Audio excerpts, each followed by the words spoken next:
नमस्कार. स्वस्तिक मम्मीज रेसिपीमध्ये आपले खूप खूप स्वागत. आज आपण प्रोटीनने भरलेला खुसखुशीत असा समोसा बनवणार आहोत. नेहमीच्या समोसापेक्षा हा वेगळा समोसा आहे, कारण यामध्ये आपण मैद्याऐवजी गव्हाच्या पिठाचा वापर केलेला आहे. त्याचप्रमाणे मोड दाळलेल्या कडधान्यांचा वापर केलेला आहे. चला तर मग पाहूया की या खुसखुशीत अशा समोसाची रेसिपी.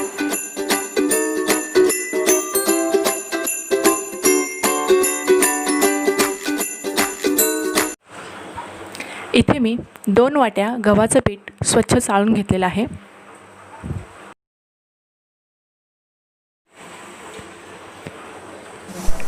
यामध्ये आपण अर्धा चमचा मीठ ॲड करणार आहोत. एक मोठा चमचा ओवा हाताने असा बारीक करून घेऊन नंतर आपण तो पिठामध्ये मिक्स करणार आहोत, जेणेकरून ओव्याचा फ्लेवर समोसामध्ये मस्त असा उतरेल.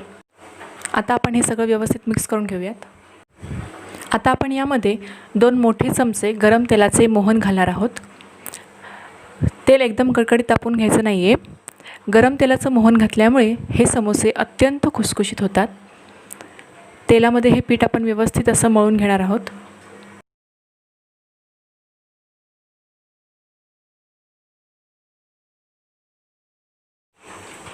आता आपण या पिठामध्ये हळूहळू पाणी घालून हे पीठ घट्टसर असं मळून घेणार आहोत. पिठामध्ये एकाच वेळी जास्त पाणी नाही घालायचं, थोडं थोडं पाणी घालत आपण हे पीठ भिजवून घेणार आहोत. याप्रमाणे आपण पिठाचा घट्टसर असा गोळा तयार करून घेतलेला आहे.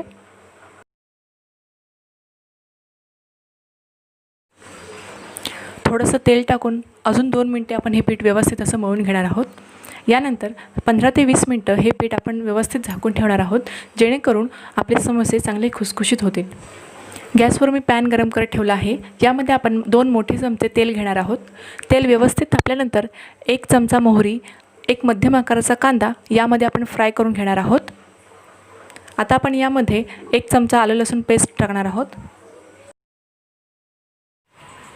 आता हे सगळं व्यवस्थित फ्राय करून घ्यायचं आहे. यानंतर आपण यामध्ये 1 चमचा हळद, 2 लहान चमचे बेडगी तिखट, 1 चमचा गरम मसाला, 1 चमचा धने पूड आणि चवीपुरतं चिमूटभर आमचूर पावडर टाकणार आहोत. आता हे सगळं आपण व्यवस्थित मिक्स करून घेऊयात. कांदा व्यवस्थित फ्राय करून झालेला आहे, तुम्ही पाहू शकता. आता आपण यामध्ये 2 मध्यम आकाराचे उकडलेले बटाटे मिक्स करून घेणार आहोत. 1 वाटी उकडलेले मटार आणि शेंगदाणे, 1 वाटी मोड आलेले उकडलेले मूग, अर्धी वाटी मोड आलेले उकडलेले हरभरे, हे सर्व आपण मिक्स करून घेणार आहोत. यानंतर आपण यामध्ये 1 चमचा मीठ ॲड करणार आहोत. त्याचप्रमाणे कोथिंबीर ॲड करणार आहोत. हे सर्व स्टफिंग आता व्यवस्थित मिक्स करून घेऊया. समोस्यामध्ये भरायचं सारण आता तयार झालेलं आहे. समोशाकरिता आपण जे पीठ भिजवलं होतं ते सुद्धा आता छान मऊ असं झालेलं आहे. आता आपण या पिठाचा एक गोळा घेऊयात. या गोळ्यापासून आपण आता एक मध्यम आकाराची पोळी लाटून घेणार आहोत. समोसाचं बाहेरचं आवरण तयार करण्यासाठी आपण ही पोळी लाटत आहोत. ही पोळी आपल्याला अत्यंत पातळ अशी लाटायची नाही आहे, मध्यम आकाराची जाडसर अशी पोळी लाटून घ्यायची आहे.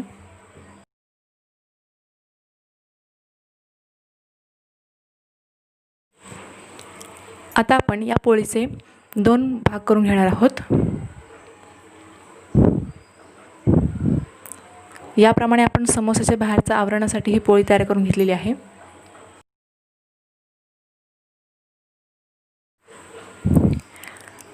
आता आपण एका बाजूला असं पाणी लावून घेणार आहोत आणि त्यानंतर या समोसाची जी दुसरी बाजू आहे ती या बाजूवरती व्यवस्थित अशी चिकटवून घेणार आहोत. समोसाचे सारण बाहेर येऊ नये यासाठी त्याच्या या दोन्ही कडा पाण्याने अशा व्यवस्थित चिकटवून घेणे महत्त्वाचं आहे. तुम्ही पाहू शकता, अशा प्रकारे आपण समोसाचे बाहेरचे आवरण तयार करून घेतलेले आहे. आता आपण यामध्ये समोसाचे सारण भरून घेणार आहोत. समोस्यामध्ये मावेल एवढेच सारण आपण याच्यामध्ये भरणार आहोत, नाहीतर ते सारण समोस्यामधून बाहेर येण्याची शक्यता असते.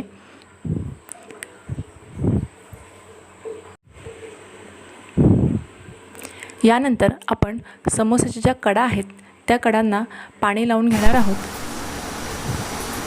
पाणी लावून झाल्यानंतर आपण या कडा सावकाशपणे बंद करून घेणार आहोत.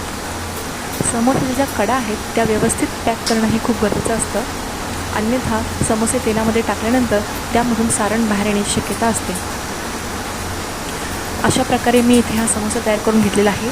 तुम्ही पाहू शकता परफेक्ट असा आकार या समोस्याला आलेला आहे.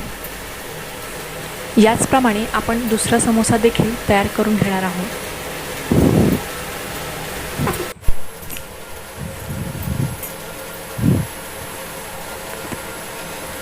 मैद्यापेक्षा गव्हाचं पीठ हे आपल्या शरीराला अत्यंत चांगलं असते हे तर तुम्हाला माहीतच असेल.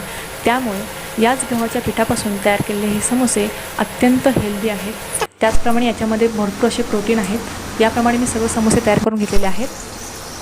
कढईमध्ये तेल गरम झालेलं आहे. आता यामध्ये आपण हे समोसे डीप फ्राय करून घेणार आहोत.